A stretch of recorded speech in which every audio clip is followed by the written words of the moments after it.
Welcome to PDTV. 106 ఎపిసోడ్లో big boss Telugu season 2 106 ఎపిసోడ్లో కౌశల్లో ఒక కొత్త వ్యక్తి కనిపించాడు మనకి. మీరు అందరూ అబ్జర్వ్ చేశారో లేదో, కౌశల్ని కొత్తగా చూడాల్సి వచ్చింది నిన్నంతా. ఆ కొత్తదనం ఏంటి అంటే, ఇన్నాళ్ళు 105 ఎపిసోడ్స్ 106 ఎపిసోడ్లో 105 ఎపిసోడ్లో కౌశల్ ఏంటో అందరికీ తెలుసు. ఫస్ట్ నుంచి ఏ స్టాండ్లో ఉన్నాడో ఇప్పటివరకు అదే స్టాండ్లో ఉన్నాడు ఆయన. అంటే బాండింగ్స్ దూరంగా, ఎవరితోనూ బంధాలు పెట్టుకోకుండా, అందరూ కలిసి ఏదో సాధించలేం, సింగిల్గా ఉంటేనే సాధించగలం ఈ గేమ్ షోలో, ఒంటరి పోరాటం చేస్తేనే ముందుకెళ్ళగలం అని ఆయన, అంటే గేమ్లో ఆడితేనే టైటిల్ని ఎవరైనా విన్ అవ్వగలరు, టైటిల్ని ఎవరైనా దక్కించుకోగలరు అని ఒక మెసేజ్ ప్రజలకు ఇచ్చాడు. ఇంట్లో వాళ్ళందరికీ కూడా చెవులో జోరీగా చెప్పాడు. అయితే ఆ మాటలే ఇంట్లో ఎవరికి నచ్చలేదు. ఎప్పుడైతే ఒక వ్యక్తి నచ్చని మాటలు చెప్తాడో అప్పుడు నచ్చని వాళ్ళందరూ ఒక టీం కింద మారిపోతారు. అదే జరిగింది. ఓకే, ఇప్పుడు అంతా అయిపోయింది. ఇప్పుడు మనం ఇలాంటి టాపిక్స్ పెట్టుకుని వాళ్ళ మధ్య మళ్ళీ ఏదో వివాదాలు పెట్టే, అంటే వాళ్ళ ఫ్యాన్స్ మధ్య వివాదాలు పెట్టే ఉద్దేశం అయితే నాకు లేదు. వాళ్ళ మధ్య అనడానికి లేదు. వాళ్ళకి ఎలాగే ఇదేం చూడరో వాళ్ళకి తెలియదు కాబట్టి. అయితే కౌశల్లో మనం చూసిన కొత్త వ్యక్తి ఏంటి? అది యాక్చువల్గా కౌశల్లో మనం చూడలేదు కొత్త వ్యక్తిని, ఇంటి సభ్యులే చూశారు. దానికి కారణం ఏంటంటే, ఇంట్లో వాళ్ళు అందరూ కూడా క్యాంపెయినింగ్ చేసినప్పుడు ఎవరు క్యాంపెయినింగ్ వాళ్ళు చేసుకున్నారు. కౌశల్ ఫస్ట్ నుంచి ఏ స్టాండ్ మీద ఉంటాడో అలాగే ఉన్నట్టు మొత్తం చెప్పేశాడు. మోరల్ స్టోరీ అద్భుతంగా చెప్పాడు. మోరల్ స్టోరీ తర్వాత రోల్ రైడా మొదలు పెట్టుకొని, రోల్ రైడా గేమ్లో టాప్ 5లో పనికొస్తాడా పనికిరాడా, విన్నర్గా పనికొస్తాడా పనికిరాడా, సామ్రాట్ ఏంటి, దీప్తి ఏంటి, గీత ఏంటి, చాలా సింపుల్గా వాళ్ళలోని, ఎందుకంటే ఫ్రెండ్ అవనివ్వండి, వేరే ఎవరివ్వండి, వాళ్ళలోనే మంచిని చెప్పడం అనేది అందరూ చెప్తూ ఉంటారు. పొగడించుకోవడానికి ఏదో చెప్తూ ఉంటారు. కానీ వాళ్ళలోని నెగిటివ్స్ ఏవైతే ఉన్నాయో అవి చెప్పేవాడే నిజంగా గొప్పవాడని అనుకోవాలి. ఎందుకంటే మనలోని నెగిటివ్స్, మనం చేసే తప్పులు సాధారణంగా మన ముఖం మీద ఎవడు చెప్పడు, వెనక చెప్పుకుంటూ ఉంటారు. కానీ ముఖం మీద చెప్పిన వాడే నిజంగా, వాడు ఫ్రెండ్ అయినా, వాడు ఆప్తుడైనా, వాడు మిత్రుడైనా ముఖం మీద చెప్పిన వాడే. అవే మనం తీసుకోవాలి. ఎందుకంటే వాడికి ఏమి ఉండదు, ఉన్నట్టు ముఖం మీద చెప్పేస్తూ ఉంటాడు. కౌశల్ ఇన్నాళ్ళు అదే పని చేశాడు. నిన్న క్యాంపెయినింగ్లో కూడా అదే పని చేశాడు. అలాగని వాళ్ళు చేసిన ఏదో బీభత్సమైన తప్పులు, మిస్టేక్స్ అని చెప్పలేదు. కానీ వాళ్ళు గేమ్ని ఎలా ఆడారు, ఎలా ఆడితే బాగుండేది, వాళ్ళు అలా ఆడడానికి కారణాలు ఏంటి, ఇలాంటి చాలా సింపుల్గా షార్ట్కట్లో చెప్పేశాడు. అది చాలా కొత్తగా అనిపించింది. ఎందుకంటే ముందు నుంచి అదే, కొత్తగా ఏం కాదు, అదే మళ్ళీ చెప్పడం చాలా అద్భుతం అనిపించింది. అయితే ఇంకా కొత్త వ్యక్తి ఎవరు అంటే, కొత్తగా కనిపించిన వ్యక్తి ఎవరు కౌశల్లో అంటే, ఉన్న వాళ్ళందరూ మిగిలిన క్యాంపెయిన్లో అందరూ రకరకాల కారణాలు చెప్పుకొని, కౌశల్ విషయం వచ్చేసరికి కౌశల్ని చూస్తే గేమ్లో స్పిరిట్ అన్నారు. అంటే కౌశల్ గేమ్లో ఎంత ఆసక్తిగా ఆడతాడు, గేమ్లో ఎలా ఇంట్రెస్టింగ్ చూపిస్తాడు, ఎంత స్పిరిట్గా, ఎంత పోరాటంగా తీసుకుంటాడు. గేమ్ అనేటప్పటికి, ఏదైనా టాస్క్ అనేటప్పటికి ఆయన పోరాటం ఎలా ఉంటుంది, ఇలా ఒక్కొక్క వర్డ్లో అందరూ చెప్పారు. ఫైనల్గా అర్థం ఏంటంటే, కౌశల్ చాలా పోరాడాడు, గేమ్ కోసం చాలా పోరాడతాడు. అది మాకు నచ్చింది. కౌశల్ నుంచి మేము అది నేర్చుకున్నాం. ఎలా పోరాడాలి గేమ్లో, ఒక ఆటలో కానీ జీవితంలో కానీ ఎలా పోరాడాలి అనేది మేము నేర్చుకున్నామని ఇండైరెక్ట్గా అందరూ కూడా, వాళ్ళు కౌశల్ విషయానికి వచ్చేసిన టైంకి వాళ్ళు యూజ్ చేసిన వర్డ్ అది. అంటే ఆటోమేటిక్గా మొన్నటి వరకు కౌశల్ అంటే ఇంట్లో ఎవరికి నచ్చడు అనుకున్నాం. కానీ వాళ్ళకి తెలియకుండానే కౌశల్ అందరికీ నచ్చేశాడు. అది మనం నిన్న క్యాంపెయినింగ్లో ఒక్కొక్కరు కౌశల్ గురించి చెప్పిన వర్డ్స్ మనం రిపీట్ చేసుకుంటే మీకు ఖచ్చితంగా అర్థమవుతుంది. కౌశల్ గేమ్లో చాలా స్పీడ్ తీసుకుంటాడు, చాలా పోరాడతాడు.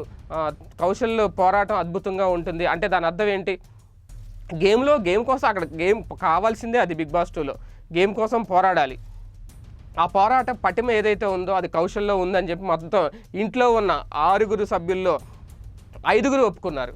మిగిలిన వాళ్ళందరూ ఇంతకుమించి ఏం కావాలి, కౌశల్ అభిమానులకు కానీ, కౌశల్ ఆర్మీకి కానీ, కౌశల్ ఫ్యాన్స్కి కానీ, కౌశల్ కుటుంబానికి కానీ. నిన్నటి వరకు అనుకున్న మనందరం, మిగిలిన వాళ్ళందరూ కౌశల్కి వ్యతిరేకులేమో, శత్రువులేమని. శత్రువులు కాదు, నిజంగా చెప్పాలంటే వాళ్ళే నిజమైన మిత్రులు. వాళ్ళందరూ ఒప్పుకున్నారు కౌశల్ గేమ్ ఎలా ఆడుతున్నాడు, చాలా పోరాటం ఉంది ఆయనలో పోరాట స్ఫూర్తి మాకు నచ్చింది అని అందరూ ఒప్పుకున్నారు. ఈవెన్ తనీష్ ఒప్పుకున్నాడు, అలాగే దీప్తి చెప్పింది, అలాగే గీతా మాదిరి చెప్పింది, అందరూ చెప్పారు. రోల్ రైడా కూడా చెప్పాడు, అందరూ చెప్పారు కౌశల్ చాలా అద్భుతంగా ఆడాడు. గేమ్ విషయంలో ఆయన పోరాటం బాగుంది, ఆయన స్ఫూర్తిగా తీసుకోవాలి, ఇలా ఉండాలి కసి. తనీష్ కూడా అన్నాడు ఎంత కసిగా ఉంటుంది గేమ్ వచ్చేసరికి, అది నేర్చుకున్నాను ఇంత కౌశల్ దగ్గర నుంచి అని. నిజంగా అద్భుతమైన వర్డ్స్ అవి. వాళ్ళందరూ ఎవరైనా నోట్ చేశారో లేదో తెలియదు, కానీ నేను చూసినప్పుడు ఎపిసోడ్ చూసినప్పుడు మాత్రం నాకైతే ఇది కనిపించింది. కౌశల్ని అందరూ ఇండైరెక్ట్గా మెచ్చుకున్నారు అనే భావన అయితే కలుగుతుంది ఆ క్యాంపెయినింగ్ వర్డ్స్ చూస్తుంటే. ఇక మిగిలిన వాళ్ళ క్యాంపెయినింగ్, ఎవరి క్యాంపెయినింగ్ వాళ్ళు చేసుకున్నారు. కౌశల్ క్యాంపెయినింగ్ మనం ప్రత్యేకంగా చెప్పుకోవాల్సిన అవసరం లేదు, చాలా అద్భుతంగా క్యాంపెయిన్ చేశాడు కౌశల్. మొత్తం కథ చెప్పడం, మిగిలిన వాళ్ళ ఇంటి సభ్యులందరి గురించి సూటిగా సుట్టు లేకుండా ముక్కు సూటిగా తినేది ఇతనిది అని చెప్పాడు. నిజంగా ఎందుకంటే ఆయన చెప్తుంటే నిజమే అనిపించింది. ఆ కథలో చెప్పినట్టు ఒక వేటగాడు ఒక పులిని వేటాడుతుంటే ఎక్కడ విజయం సాధిస్తాడో అని మిగిలిన వేటగాళ్ళందరూ ఈ వేటగాడిని వేటాడడం మొదలుపెట్టారు అని చెప్పి కౌశల్ చెప్పాడు. నిజంగా ఇన్ని రోజులు ఇంట్లో అదే జరిగింది. అందరూ ఇంట్లో ఈ వేటగాడిని వేటాడడం మొదలెట్టారు. చివరికి పులి ఈ వేటగాడికి లొంగిపోయింది. ఆ కథ సారాంశం అంటే టైటిల్ కూడా అలాగే చివరికి కౌశల్ చేతికి దక్కుతుందా లేదా అనేది ఈ మోరల్ స్టోరీ ఆధారంగా మనకు అర్థమవుతుంది. అదే కనుక జరిగేది ఆ మోరల్ స్టోరీ భావం ఏదైతే ఉందో అదే జరగాలి. మరి ఏం జరుగుతుందో చూద్దాం. ఫైనల్గా చూసుకుంటే మెయిన్ క్యాంపెయినింగ్ గురించే మాట్లాడుకోవాలి కాబట్టి నిన్న జరిగిన ఎపిసోడ్లో క్యాంపెయినింగ్ అద్భుతంగా చేశారు ఎవరికి వాళ్ళు. అయితే అందరూ కౌశల్ లాగా కథలు చెప్పలేకపోయినా, ఒక స్టోరీ అప్పటికప్పుడు స్టోరీ తయారు చేయలేకపోయినా వాళ్ళ భావాలు వాళ్ళు చెప్పేసుకున్నారు.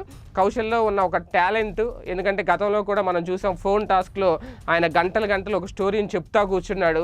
చాలా ఇంట్రెస్టింగ్గా, చాలా ఆసక్తిగా, ఎక్కడ తడబడకుండా, తప్పులు లేకుండా, మళ్ళీ ఆ వర్డ్స్ని రిపీట్ చేయకుండా నిజంగా అద్భుతం అని చెప్పాలి. ఆయనలో మనకు కనిపించిన మరో కొత్త వ్యక్తి ఒక దర్శకుడు, లేదంటే ఒక స్క్రిప్ట్ రైటర్, లేదంటే ఒక స్క్రీన్ ప్లే, ఇట్లా చాలా ఆయనలో ఒక సినిమాకి ఏం కావాలి, ఎందుకంటే ఆయన మోడల్ రంగంలో ఉన్నాడు, ఆయన ఫిల్మ్ ఇండస్ట్రీలో ఉన్నాడు కాబట్టి ఒక సినిమాకి ఏం కావాలి అవన్నీ కూడా ఆయన దగ్గర ఆ క్వాలిటీస్ మనకు కనిపించినాయి. ఇన్నాళ్ళు బిగ్ బాస్లో మనం ఒక కౌశల్గానే చూసాం.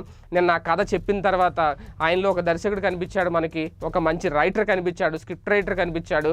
అప్పటికప్పుడు సిచ్యువేషన్ మీద ఒక కథ అల్లమంటే కనీసం పెన్ను పేపర్ లేకుండా బ్రెయిన్ యూజ్ చేసి ఒకసారి ప్రివ్యూస్ డేస్ గుర్తు చేసుకొని నిన్నటి వరకు ఏం జరిగింది అవన్నీ గుర్తు చేసుకొని ఒక వరుస క్రమంలో ఒక అల్లికలాగా ఒక కథను రెడీ చేసి అప్పటికప్పుడు అది ప్రేక్షకుల ముందుంచి దానికి స్టార్టింగ్ కార్డ్ నుంచి ఎండ్ కార్డ్ వరకు అప్పటికప్పుడు వేసి ఒక కథను చెప్పడం, అందులో క్రియేటర్స్ని, అందులో ఎవరైతే ఉన్నారో వాళ్ళందరినీ క్రియేట్ చేసి ఒక వేటగాళ్ళలాగా టైటిల్ని ఒక పులిలాగా నిజంగా చూపించడం నిజంగా అద్భుతం అని చెప్పాలి. అదే కౌశల్లో మనకు కనిపించిన కొత్త వ్యక్తి. ఇది అందరూ నోట్ చేయాలి ఖచ్చితంగా. ఫైనల్గా ఈ వారం ఇక గెలిపించడానికి మాత్రమే ఓట్లు వేయాలి, విన్నర్కి మాత్రమే ఓట్లు వేయాలి. ఇంకా ఎవరు విన్నర్ అవుతారో మనం చూద్దాం. ఫైనల్గా చూసుకుంటే కౌశల్లో కనిపించిన కొత్త వ్యక్తి ఎవరనేది ఇప్పటికే మీకు అర్థమై ఉంటుంది. ఇది ఇవాల్టి స్పెషల్ టాపిక్. మరో టాపిక్లో మళ్ళీ కలుద్దాం. Stay tune PDTV. ఈ వీడియో గనుక మీకు నచ్చినట్లయితే లైక్ చేయండి, షేర్ చేయండి. మరిన్ని వీడియోస్ కోసం మా ఛానల్ను సబ్స్క్రైబ్ చేయండి.